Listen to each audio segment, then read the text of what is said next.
just because I'll forget. Yeah.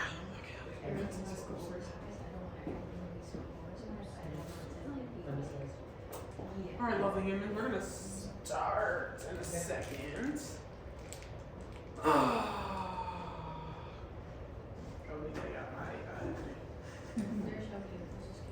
Thank you. I went through 3 outfits before I decided. 9 times out of 10, it's 4.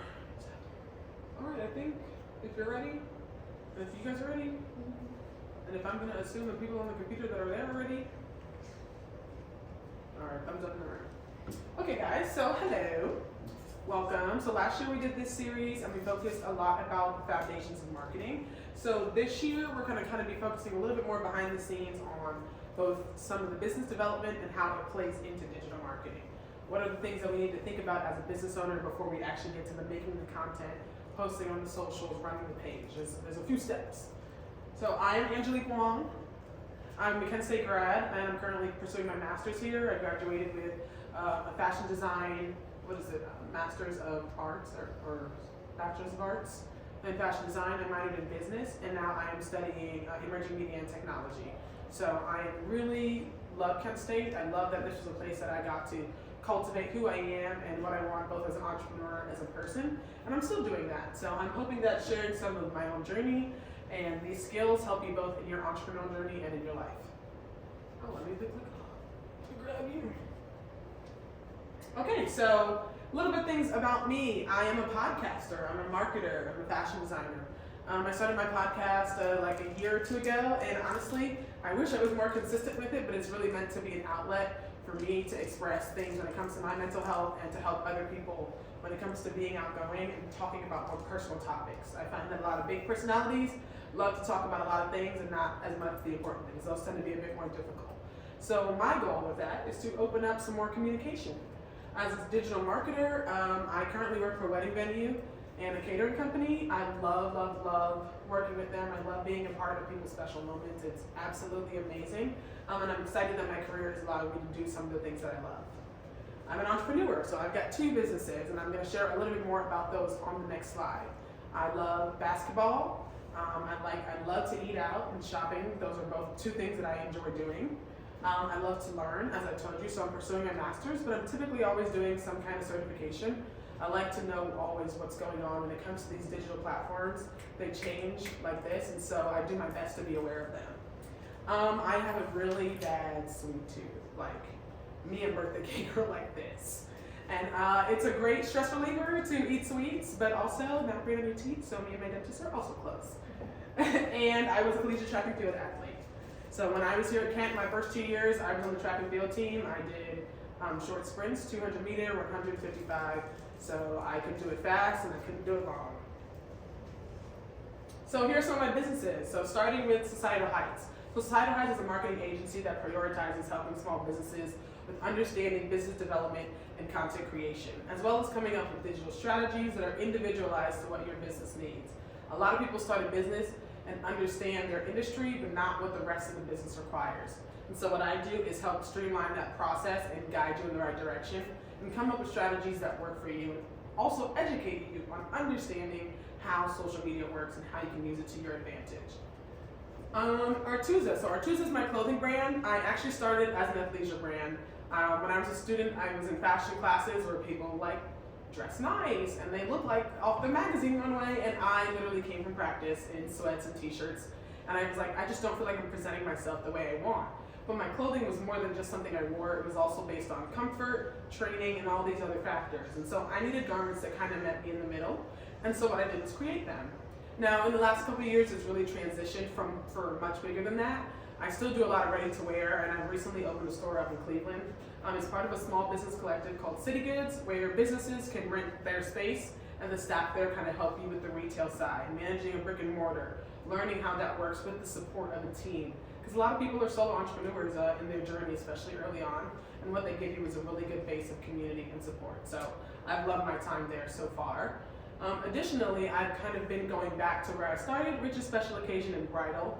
I absolutely love making special occasion gowns because they just have no end on creativity. You can really do anything for anybody. And so I'm kind of building that over this year, and in a perfect world, Next year, I will be doing that in a much bigger way.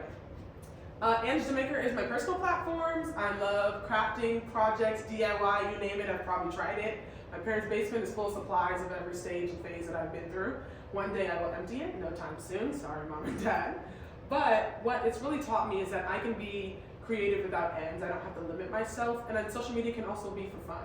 Being someone who works in social media means there's a lot of time that I spend on it for work, like every single day. Like I used to take social media breaks before I got into marketing, and now my break is just turning my phone off when I get home. So this allows me a space on the same social media to just enjoy myself and interact with people who like the things I like and who love to live life similar to me. And then I was telling you about my podcast, which is called Confessions of an Extrovert. I do a lot of sharing right now, just more quick little tips and videos as I go through my own life experiences, and in a perfect world, allow somebody else to know that they're feeling the same things that somebody else in this world is, and there is a space to talk about it. Okay, so we are jumping straight into what today is about, which is brand identity.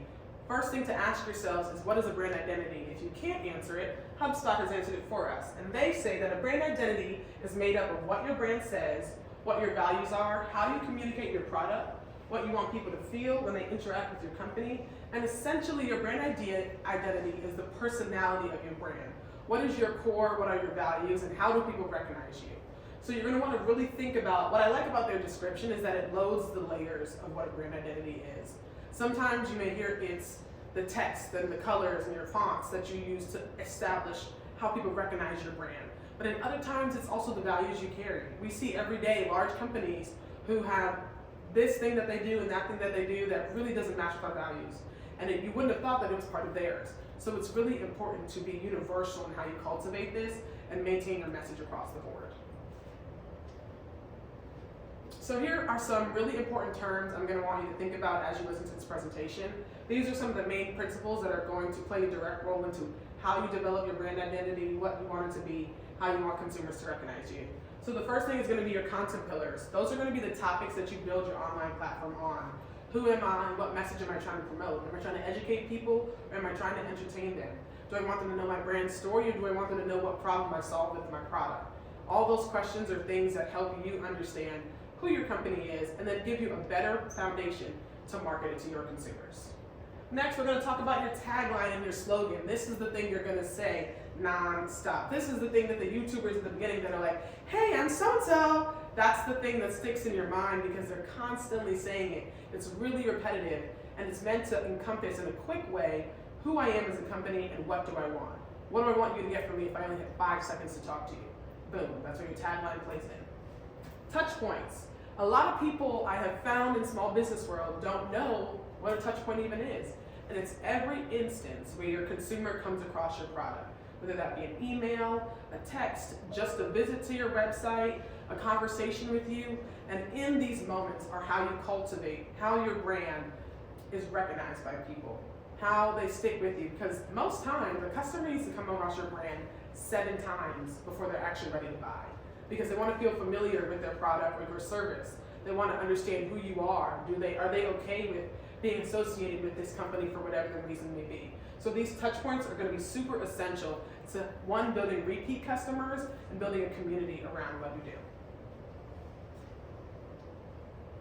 Okay, so for example, these are what my content pillars for my personal page used to be. I used to be Ange the Budget Barbie. I used to focus on finances, how you can shop and still work within your budget, how you can present yourself and feel good and confident in the world without feeling like I only spent $20, but I only spent $20. So that was a big part of what I did, and I started it during COVID, so I had a lot of time on my hands. But as I kind of got back to school, got back to life, I didn't have the same amount of time. But at the time, my content pillars were affordability, access, and style. Affordability, I talked a lot about price range.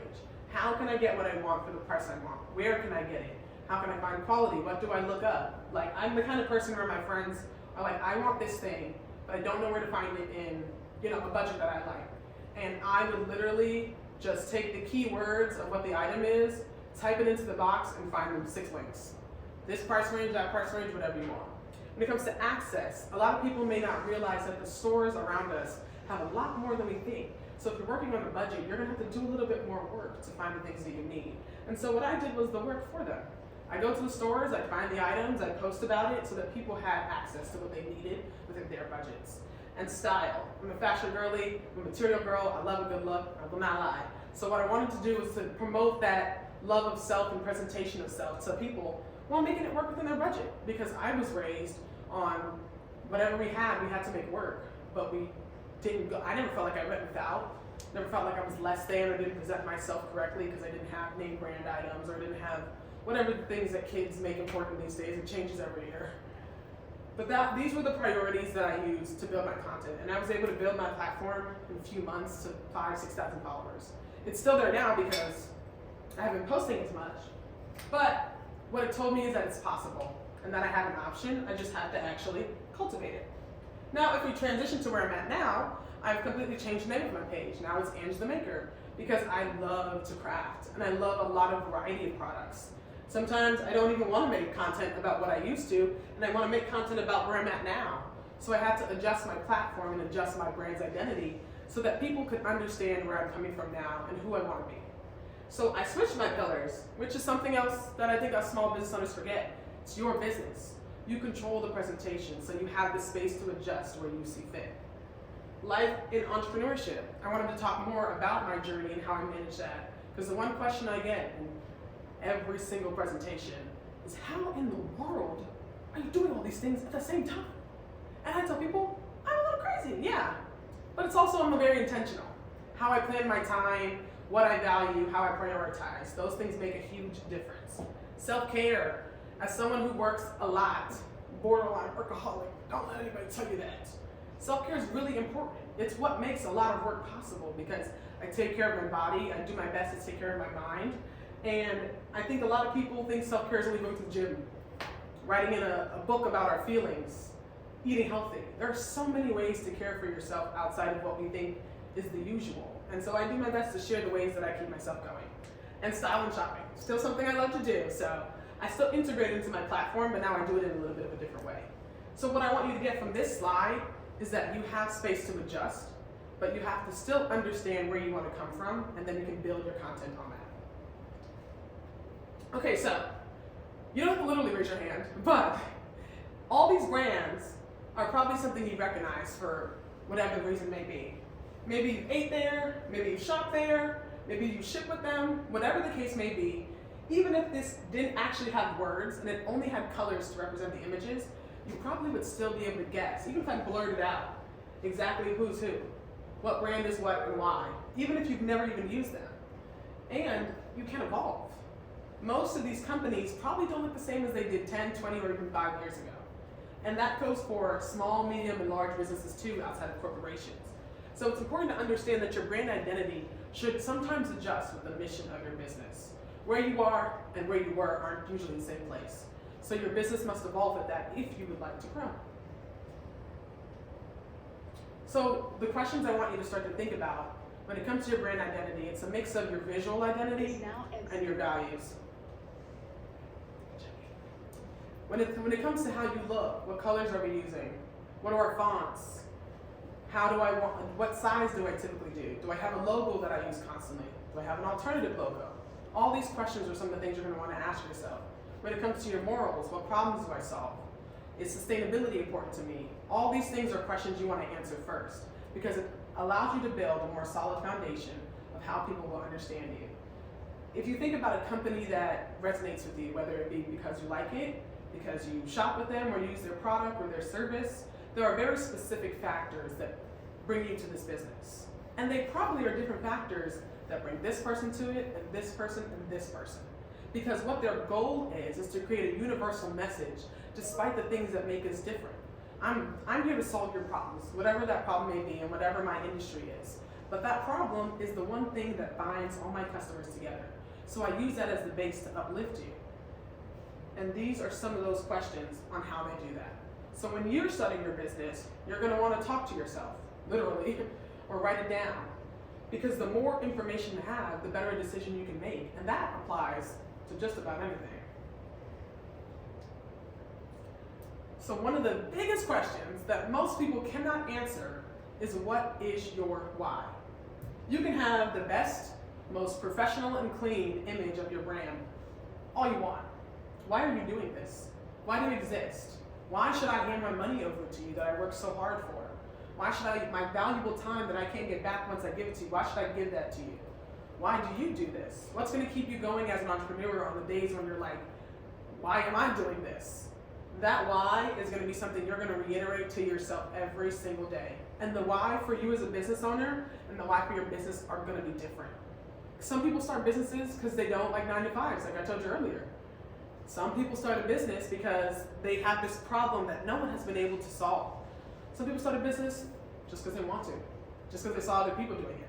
And you can still be successful no matter the reason, but you have to know why you're doing it. Because nothing in this life is easy, and the difficult days are when this why is going to really, really, really come into play. So a big part of how I do presentations are action steps.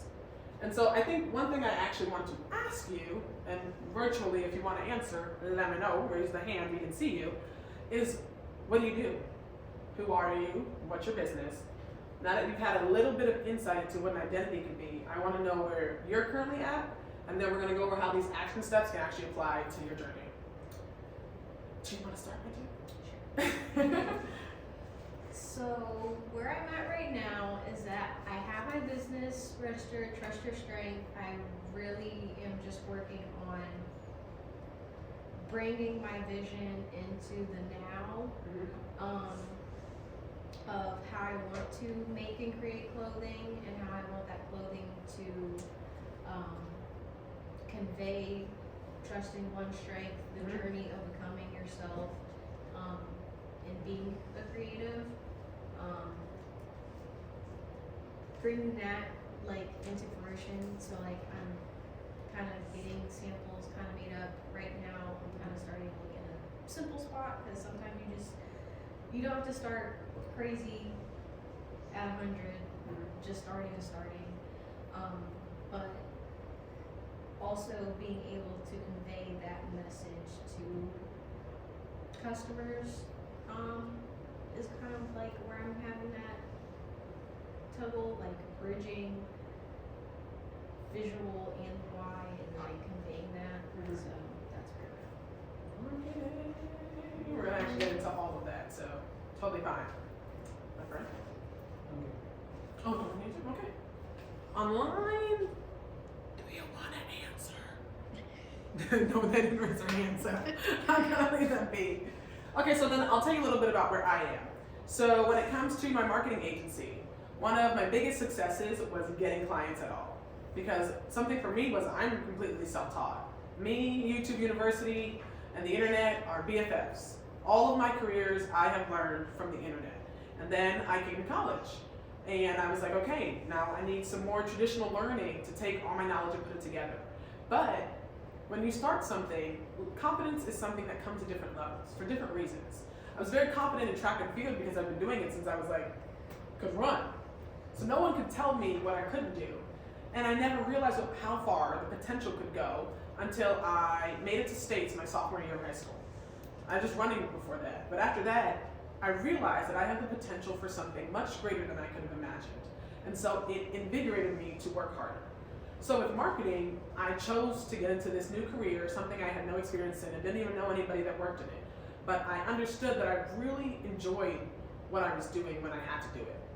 So my biggest success was literally actually getting human people, other businesses, to take their money and say, I think you're valuable enough to invest in. That changed everything for me. Because what it did was invigorate my why. Because my why for everything I do is to be able to have control over my life.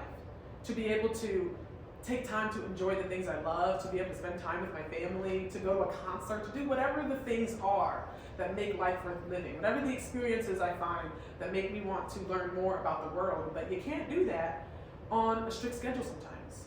You can't do that with $0. So to do those things, I chose a different path. But what I realized is my mind is my only limitation. Maybe I have to research a lot. Maybe I lose a little bit of sleep. I've lost a lot of sleep, let's be clear. There's a lot of sleep lost here. But I have gained something intangible. And so that has absolutely kept me going, even in the times that were more difficult. Like when I lost 2 clients within 2 months, and I was like, oh, wow. Maybe a contract would have been a good idea. So that is something else I learned in that moment, that there are